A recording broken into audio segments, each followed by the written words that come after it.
सास बहू को बेटी न समझकर अपना प्रतिद्वंदी क्यों समझने लग जाती है।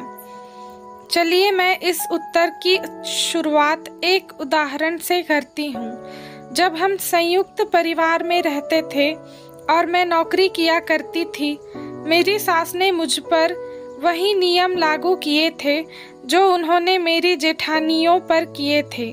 उनमें से एक नियम यह था कि हम बहुओं को घर के बड़ों के सामने, खासकर पुरुषों के सामने, बाल खुले रखने की इजाज़त नहीं थी।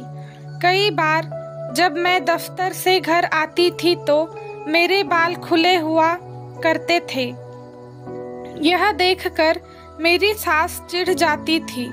फिर जब कभी मैं गृहस्थी को लेकर कोई भी सुझाव देती थी, वह मुझे यह कहकर चुप करा देती थी कि मैं सबसे छोटी बहू हूँ, इसलिए मुझे बोलना कम, सुनना ज़्यादा चाहिए। सास बहू में पीढ़ी का अंतर तो होता ही है, लेकिन सबसे अहम चीज़ जो होती है वह है असुरक्षा।